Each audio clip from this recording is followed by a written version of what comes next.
Hello everyone, welcome back to my YouTube channel Salesforce AI Champions. Today I'll be going to discuss about how to use HTTP action in integration procedure Omnistudio.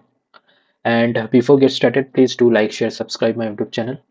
So I'll be creating one new integration procedure first by clicking on this new button, and I will provide the integration procedure name as HTTP action IP, and I am providing the type as like HTTP action IP, and I'll be clicking on save.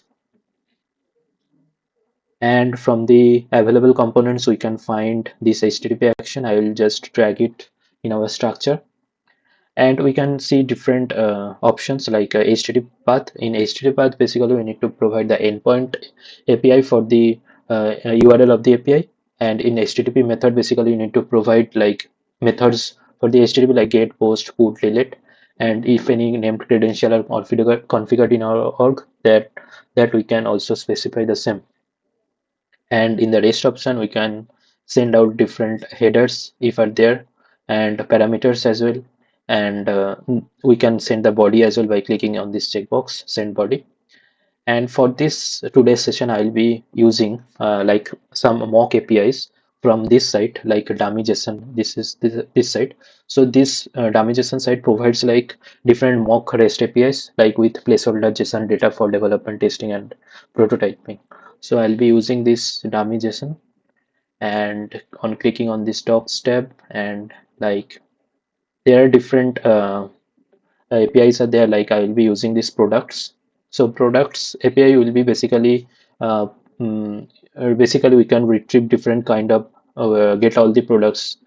We can fetch single products as well. We can search product, and then we can find different categories for the product. Categories are there, category list. These are the endpoints are there, and we can add new product as well. Like we can utilize that HTTP method like post to create a new product as well.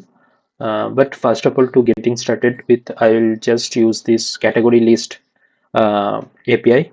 Let me copy this endpoint, and category list will be providing the output response like this one. Like there are different categories, product categories are there.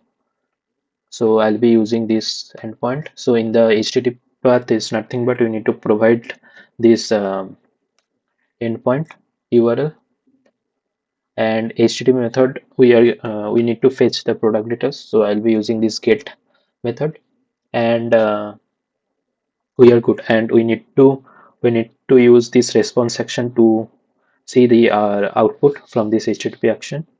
I'll be copying this HTTP action name and will provide the same in the additional output response. In the additional output, we can add a key value pair. Like we are getting the category list. Okay, so I'll be providing the output node as category list, and providing the HTTP action element name in the mark syntax. And I'll click on preview. So this is providing an unauthorized endpoint. So in the Salesforce, to means request any kind of this HTTP callouts, we need to authenticate the URL. So I am using like this dummy JSON endpoint.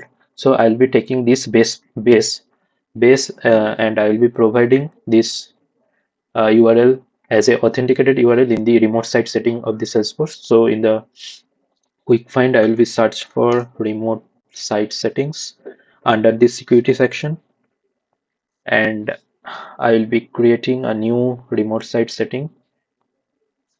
So providing the URL and site name as dummy JSON.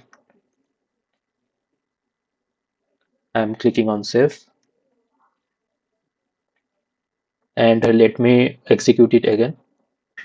Yeah, we can see that this category list is showing. So this is how we can simply use HTTP action in integration procedure.